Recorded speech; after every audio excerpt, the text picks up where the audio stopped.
Yo, what is up guys? It is Royal Stonerz here, and in today's video, we are going to be talking about a very eventful day that happened to me. This happened a pretty long time ago. Before I get into this video, if you guys haven't seen my last video, the salvia one, you should go check that out. I'll leave a link right there, like right above the screen, the top right, so you guys can go check that out. Well, yeah, let's get into the story time, guys. This day began like every other day. I had like 2 Norcos and two gabapentins too, and 1 promethazine. I was bored as fuck, right? I was just chilling in my room. I wanted to go hang out with my friends, and I wanted to go to their town so I could see my homie Johnson and hang out with him and his friends. And I'm gonna call his friend, we're gonna call him Shane. I'm his friend too, but like not as good as friends like as him and Johnson are. Well, we were all gonna get drunk, right? Drunk and high. And keep in mind, I was still on these pills. You should never mix pills with alcohol. Never do that. Like, that is not something I'm over here promoting. I'm just telling y'all my story. I do not in no way promote drugs or alcohol. But, now, I didn't have a ride, so, like, I had to ask my buddy Aiden. Now, I've talked about him before in my, walking around my town in mushrooms video. Well, at first, he was like, "No, Royal Stonerz, you're a piece of shit." And then he finally lit up and was like, "Okay, I'll take you." And I was like, "Thank God, thank you, man, bet." I was excited, my brain was happy, it was releasing happy chemicals. I was going to be able to get super fucked up and have a great time. So I started to pack my bag up. I packed up my kratom, I grabbed a water, Gatorade, my basic necessities, you know, and my pride, and waited for Aiden to text me saying he was on the way. Now, when he texted me saying he was on the way, I told my whole house goodbye, walked out my motherfucking door. I started to feel all the pills I ingested. I ingested them bitches like candy, dog. And I was vibing, sinking into my porch chair. Aiden showed up about like 20 minutes later. I walked up to his car, dabbed him up. We headed off. We were talking while he was driving, having a great time, making memories. I'm pretty sure I was smoking a cig. I was looking out the car window. The wind was blowing hard. It was a pretty fucking day outside. I just knew today was gonna be good. Like, you know, I got that really deep feeling. Like, today was just gonna be a really good day. And let me say this, it was a pretty good fucking day. Now, when we got there, he dropped me off at the park, because that's where we were meeting at. And Aiden told me, "Alright, man, I'll see you later." Dabbed me up and drove off. Now, my friends Johnson, 2 girls I'm gonna call Becky and Kim. Okay, Becky and Kim walked up to me. I dabbed up Johnson. I said, "What's up, dog?" We started talking about what we're gonna do today. We walked to the auditorium thingy at this park and started chilling, talking about what we want to do. Becky and Kim had no idea what we were gonna do. Becky had this longboard, and me and Johnson were fucking around on it, like kicking it around at each other, being stupid. And me and Johnson noticed this spider in the corner of the room, and we're like, "Holy shit, that's a fucking brown recluse," because it was. I looked up a brown recluse, and where we're from, brown recluses are like everywhere. And I was like, "Dude, we should fucking torch this bitch." And Johnson's like, "Alright, bro, I got my fucking cologne," because he had his backpack, right, and he had cologne in it, and I had a lighter. And we fucking flamed this spider up, and like everybody was laughing. It was funny, bro, because like, fuck spiders, bro. But me and Johnson were we were talking, and we got the idea. We were like, "Okay, we can go to Shane's house and hotbox his car, because that sounds fucking amazing right now. Give me that hotbox, please, pronto. I'm gonna fuck that bitch up." Johnson said, before we go though, I need to run to my house real quick and grab a few things." I said, "Okay, bro, that's fine." And Becky had to leave, so me and Kim were just chilling in the auditorium beside each other talking. She ended up drawing all over me with some Sharpies, and it was kind of nice, I'm not even gonna lie. I had a fat crush on this girl, by the way. At some point, while we were waiting, she scooted super close to me, and I'm just like, "Oh shit, she might like me." And we start basically cuddling. But anyways, when Jacoby got back, we started walking from the auditorium thing at this park, and we head on the road to Shane's house. While we're walking, hitting our vapes, talking about some bullshit, probably smoking crack, we run into our other friend I'm gonna call Susan. Now, Susan is an alright friend of mine. We really don't talk that much. We don't got no beef. We're just chill with each other. We start talking to her. We get on the topic of alcohol. I don't know how we got on that topic, but I was like, "I want to get drunk today." And she goes, I have alcohol at my house, dude. Like, me and Johnson immediately were like, yes, go get that. Let's get fucked up. And she's like, alright, bro, bet. Let's go walk to my house since it's on the way to Shane's anyways. And if my parents aren't home, I'll go inside and grab whatever I can. I was like, bro, that sounds like a plan. Bet, let's go. As we're walking up to her house, she says, wait right here, guys. I'll be back in 1 second. We all sat out there waiting for a good minute, and believe it or not, she comes out with 2 bottles of liquor. She had dry gin and this rum that tasted like chocolate, and it was pretty fucking good, not gonna lie. Me and Johnson immediately started drinking, and I'm still feeling these pills, so like, I took 2 big sips of that chocolate rum. It had me feeling good. It had me feeling pretty nice. And while we're walking, we ended up at Shane's house. We took the turn to his neighborhood. We got into his neighborhood. We walked up to his house, walked up to his car, and got in. Kim got in the back, Johnson gets in the passenger seat, and Susan sits beside me. I have this bottle of dry gin in my hand, and we're all just chatting. And I pour me a half drinking glass full of this gin to sip on, while Johnson and Shane are rolling up the blunts so we can hotbox. Now, we were all pretty drunk. Susan was on another level of drunk. And Shane was like, wait a second, stay right here. I got something for y'all. And do y'all want to know what this man brings out? He brings out a bottle of Jamaican rum. And we're just all like, oh shit. And he starts pouring up us all shots in our glass. Like, we mixed it with the gin and the liquor. And boy, that shit was strong. Mixing all those together, whoo! We were all pretty fucked up.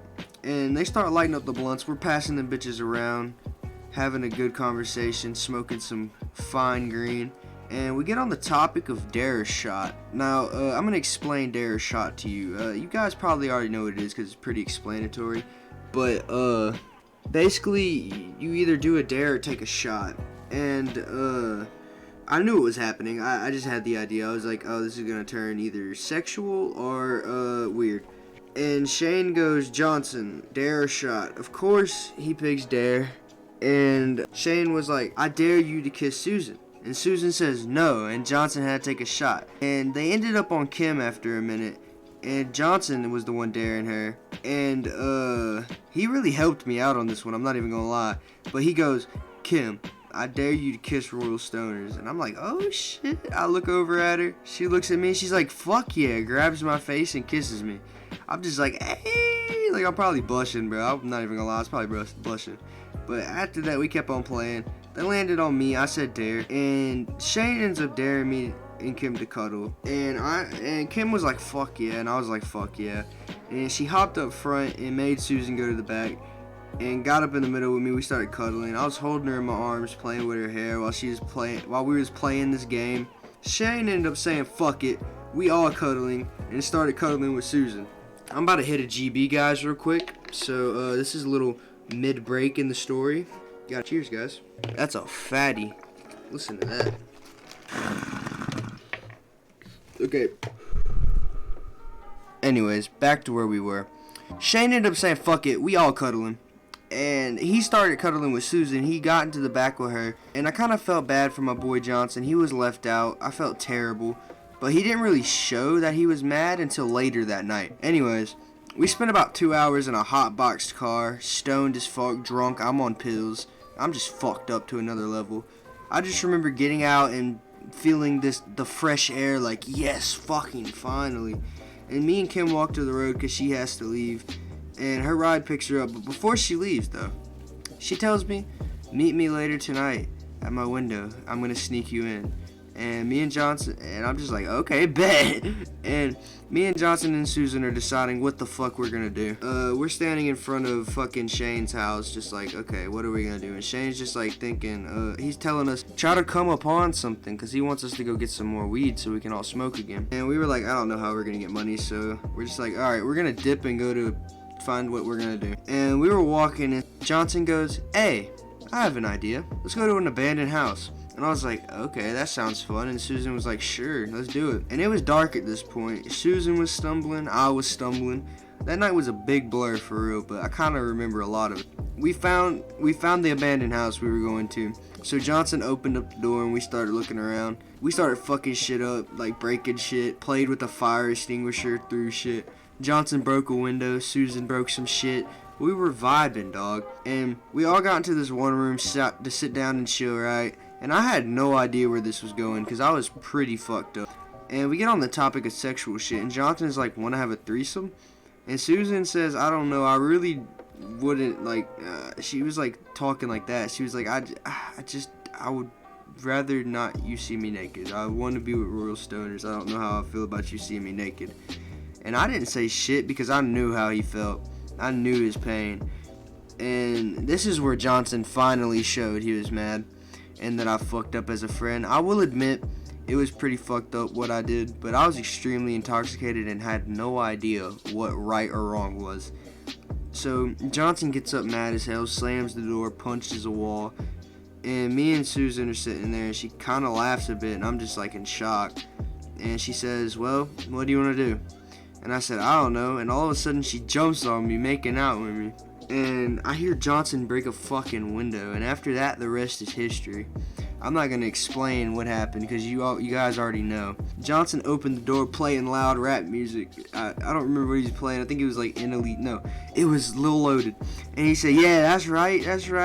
And I was like, bruh, chill the fuck out. I wasn't really mad though because like I was in the wrong. But I just didn't want him seeing my dick, you know? That shit's weird. But we're doing this shit. And like maybe an hour into it, Johnson yells fucking cops. And Susan stumbles up, gets dressed. I jump up. I fucking pull my pants up. I walk out the room. I see a car out the window, and I'm like, oh shit, that's the fucking cops. I'm not going to jail. So I run out the door with Johnson, and we hid behind this tree. And Susan walks out the front door. And turns out it was her parents looking for her. Susan ran out the house crying and I was like, fuck, am I gonna get in trouble? And later that night, I found out she did that so she wouldn't get in trouble. She was fake crying like she was lost. And anyways, me and Johnson are like, okay, we have one chance to run it, so we gotta take it to that fence and we gotta jump that shit. And he goes, okay, on the count of 3. 1, 2, 3. And Johnson starts running. And he jumps that fence easily. I run, I jump that bitch too. We run a little bit, jump another fence that leads to the park that I was talking about earlier actually. We end up in the same park, but it's dark time now. Like, it's dark out now.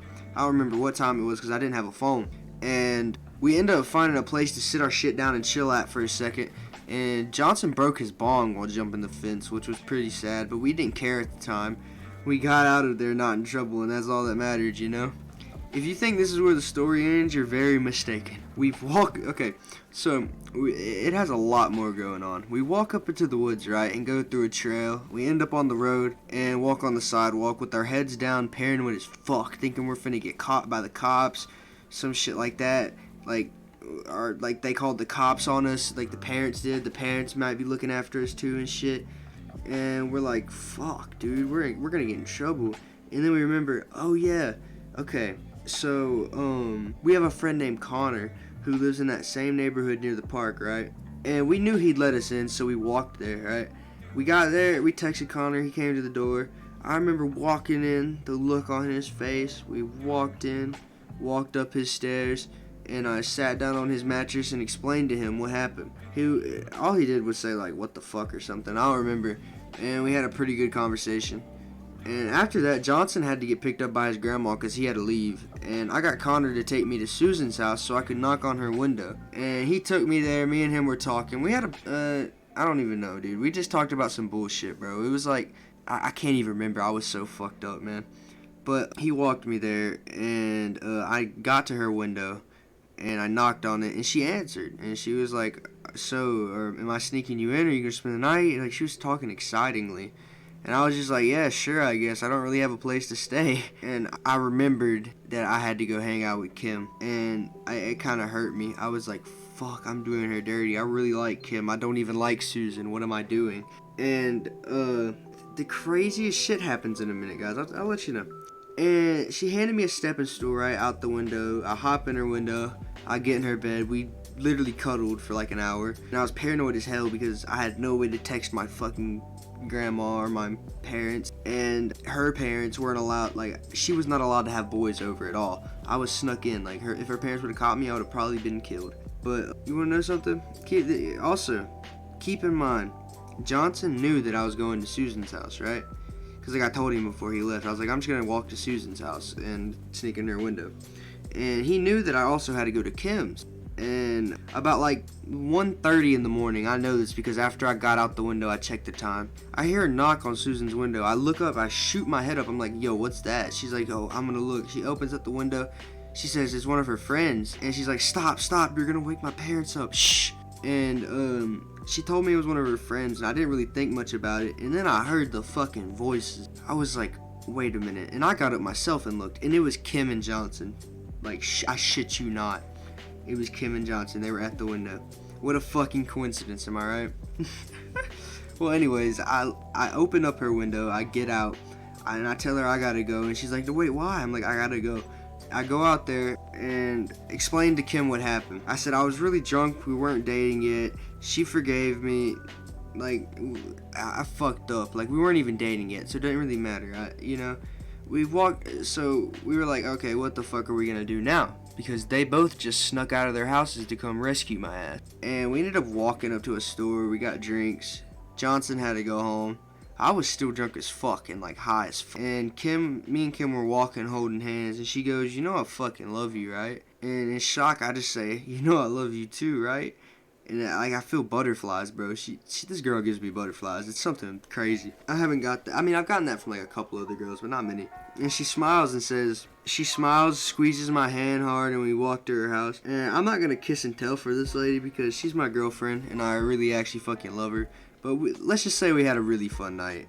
Let's just say that. I spent the night at her house and woke up the next day cuddling with her. And it was a pretty good day. Like, I woke up fucking happy as hell. And that was the story, guys. It was a very eventful time for me. I hope you guys enjoyed the story time. I'm going to hit one more GB before I go. If you did enjoy, leave a like, comment down below, maybe subscribe if you're new. I'm going to try to make story times more now because I got a way better mic. And it's just like more fun making them now. You know? Cheers one last time. Yeah, that shit's milky. I really need to invest in a fucking webcam, dude.